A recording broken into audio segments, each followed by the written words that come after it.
Welcome to Hunting the Haunted, a new show for the Paranormal Network here at JoeBlow.com, where we dissect and discuss famous, infamous, and not so well-known cases of paranormal activity, ranging from hauntings to alien abductions and Bigfoot sightings. I am your co-host, Jason Hewlett. We're kicking this show off, though, with a look at what is arguably one of the most well-known and controversial hauntings in North American history, and that is, of course, the Amityville Horror.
Is probably one of the most haunted homes in the world. There's a lot of controversy in regard to the Amityville Horror itself. So let's start with the facts as we know them. If you set aside the books, the movies, and the other bullshit, the Amityville story actually begins with a real-life horror. Early hours of the morning, November the 13th, 1974, Ronald Defel Jr. shot and killed his mother, father, and 4 siblings while they slept in their suburban home at 112 Ocean Avenue in Amityville, New York. Defel was convicted of the murders and remain incarcerated today.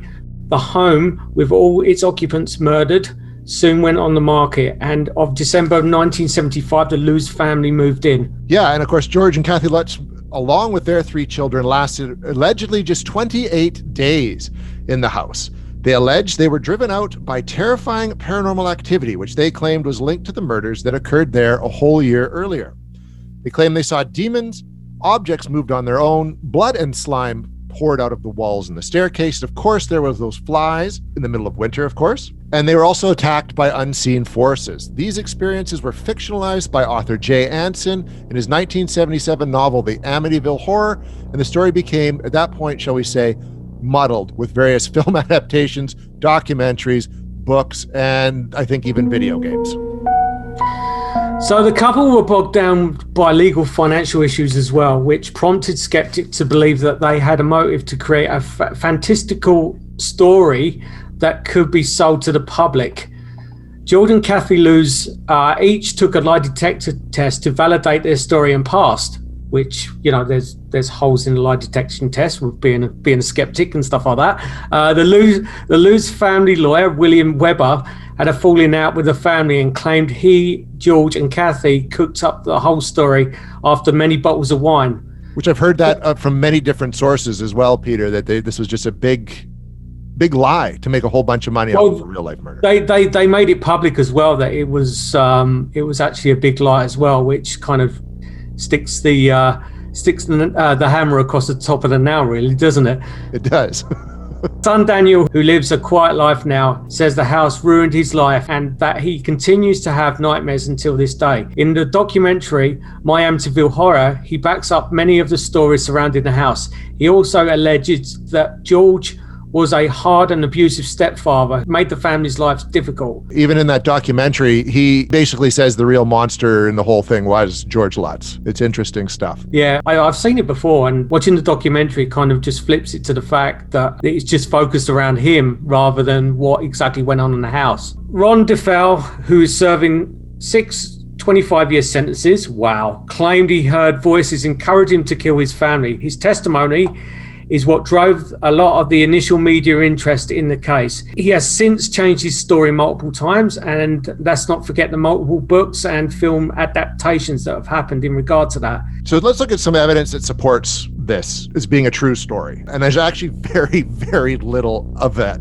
out there beyond personal experiences to back up the claims made by the Lutzes or that were written in Jay Anson's book. And Peter, you know as well as I do as paranormal investigators, sure, a personal experience means something, but only to you. It doesn't stand up as any kind of data or evidence to support a haunting. It does in that respect. And what's also interesting as well, the actual house itself has multiple credible paranormal investigators going in there over the years. Basically, no one's ever come out with any credible evidence in regard to what's gone on in that place. There's been no reports of any activity whatsoever. There was also the famous demon child picture that was produced by the Warrens as well, but that also has more holes in it than a dartboard.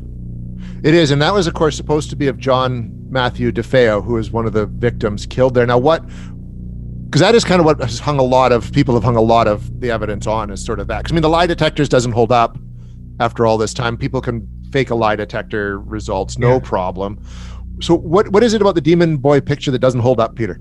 So there's a couple of things on there, and obviously without, analysing the original picture, which I don't know whether that's actually been circulated or not, but the general observations are that the when you zoom into it on a digital computer, the pixelation of the actual image is different to what's actually in the background. So it looks to me like it may have been added. That's my own personal opinion. And also as well, where the image's face is pointed, you can actually see where it's protruding over the side of the banisters, which effectively means that his head would have been over the banisters and his chin would have been over the top while his hands were mounted further back, which when you look at the perception of the picture, he's actually standing further back. So he's supposed to be in the doorway. He's supposed to be in the doorway, isn't he? Yeah, he's supposed to be in the doorway. And to me, I may get shot down for it, but it looks like it's been put on top of the picture. Yeah, and I kind of, if you really took a hard look at it too, that's what it does come across. I mean, at first glance, sure, it's convincing, right? And it's from the Warrens who were credible at the time, exactly. But Well, the thing is, I can't be 100% in that observation because I haven't seen the original or anything like that. But it's just a general, like whenever I get sent pictures over the years, that's the first thing I look at. I look at the, because you can do so much things with modern pictures, even with the older pictures as well. You're still able to implant images onto backdrops and stuff like that. There were ways, even in the film days and stuff like that. But now, there's basic steps I take when I get sent these pictures. And to me, without looking at the original itself, or the original, it would be on a film, I guess, because of the age of the picture, I would tend to think it was not a true paranormal picture in that respect. Unless obviously I can be proved wrong if I can see the actual film that was produced. Now I know the other stuff is personal experience, like Father Picaro alleging he was swarmed by flies and the demonic voices telling him to get out. And Ronald Defel, of course, his own claims, but we already pointed out he's changed his story numerous times in regards to this. The only question that still comes up is everyone was shot. They're almost always in the same position, and the gunshots didn't wake up other family members. Do you know what I mean? Which that's a hard thing to explain, unless there was a second shooter in the house. Yeah, there was that flip side to it as well about whether there was a second person as well, which could bring a lot of credit to it in that respect because of the gunshots and the way no one else woke up, kind of thing. There was no sign of movements or anything like that. So, yeah, I guess the only person that can answer that question is in prison. That's right, and he will be there for a very long time with 625 consecutive life sentences. So, evidence supporting it's a hoax. We've touched on that a lot already. There was the family legal issues, the fact that William Weber said it was a hoax after drinking a lot of bottle of wines, and that the family sued him afterwards for saying so. There's Daniel's allegations of George Lutz being a violent and abusive father, and of course, as we already pointed out, Ronald Defel changing his story many times. But you already said it, Peter. No other investigators have experienced anything, and numerous families have lived inside that house and have not reported any other paranormal activity. Anything else you want to touch on before we pass judgment on the Amityville Horror? Not really. I mean, it's kind of, and I hate to kind of shut down people's beliefs in regard to it. And, I respect other people's beliefs at the same time. But to me, obviously over the years, I've become more and more skeptical about things like this. I believe that obviously something did go on in the house. But I tend to believe more of the fact it was more of a psychological issue than what it was demons. I'm leaning towards you with that too, Peter. Even the fact that Defel has changed his story about hearing the voice. That's what a lot of people hold on to, is that, well, he heard voices in the house and that's what drove him to kill. But he's changed his story numerous times, and I think it's very easy for someone, especially it sounds like someone like George Lutz, who could have been very manipulative anyways, to come in and try to turn that story into something he can make a buck off of. And the fact that there's like not only Anson's novel, there are follow-up novels that were allegedly true. Like the whole thing is just turned into this big, almost franchise in its own right. And that just, I think, for me, hurts any credibility that might have been there at the beginning. I mean, how long did they live in the house for, the Lewis? 28 days. 28 days. And it just, okay. It's not even that long, so. No.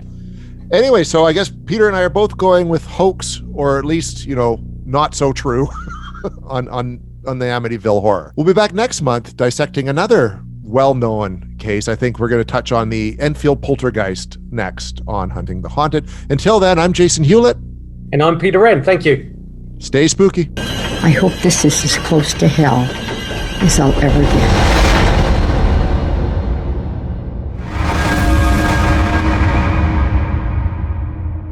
There's more Amityville content over at Joe Blow Videos, where you can check out the film stories behind the real-life tragedy with the Amityville Horror WTF Really Happened to This Movie at Joe Blow Videos.